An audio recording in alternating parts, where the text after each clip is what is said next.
Je ne suis pas froid, je ressens tout trop fort. Et parfois, pour me protéger, je me coupe. Je deviens distant, fermé. Ce n'est pas que je ne ressens rien, c'est que je ressens trop. Si je devais résumer mon mental en une image, ce serait un volcan sous la neige. De l'extérieur, on voit du calme.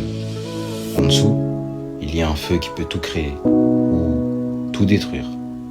Je dirais même que mon esprit est tel un sabre aiguisé. Et quand je lui donne rien à couper, c'est moi qui le coupe. Quand j'occupe pas mon esprit, il s'occupe de moi. Autrement dit, mon esprit tranchant coupe mon âme quand il n'a rien d'autre à trancher. Mon sabre n'est ni une honte, ni un défaut. Il est intense, il m'a sauvé autant qu'il m'a torturé. Un jour peut-être, j'apprendrai à utiliser mon sabre sans me blesser. Ce jour-là, je pourrais même fendre le monde en deux. Pour l'instant, mon sabre me coupe moi-même. Mais bon, c'est déjà ça. Vous imaginiez si ce sabre tranchant était tourné en faveur du mal. La nuit, je réfléchis plus qu'en plein jour. Le silence réveille mes pensées. Je revis mes erreurs. Je rejoue mes traumatismes. Je dors trop peu ou trop mal. Je rêve trop fort. Je me réveille fatigué comme si je passais la nuit à courir derrière mes rêves et mes regrets. Comme si la lune était tellement jalouse du soleil qu'elle me voulait pour elle seule. La peur de devenir fou, oui, je l'ai eu. Souvent. Quand ton mental part loin, que tu ressens trop, tu te demandes si un jour tu vas craquer. Parfois, j'ai l'impression de marcher sur une corde suspendue au-dessus d'un volcan. Parfois, j'ai l'impression que si je baisse un peu trop la garde, je sombre. L'impression d'être deux, celui qui vit et celui qui observe.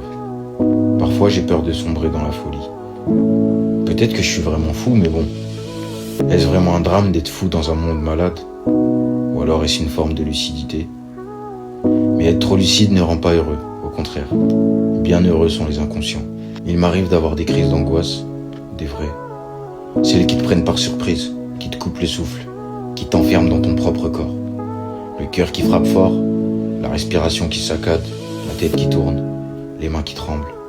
L'impression que quelque chose de grave va arriver, que le ciel va tomber d'un moment à l'autre. Et autour de moi, personne ne voit rien. Parce qu'on m'a appris à tout cacher, à sourire, à dire ça va, même quand je me noie. Mes pensées noires sont apparues trop tôt. Bien trop tôt. À 7 ou 8 ans déjà. Je pensais à la mort comme un adulte fatigué de vivre. Je me posais des questions qui ne correspondaient pas à mon âge, du genre pourquoi je suis là, pourquoi la vie, est-ce que ça changerait quelque chose si je disparaissais? Ce n'était pas du désespoir dramatique, c'était logique, comme si mon cerveau cherchait une issue, même sans souffrance visible.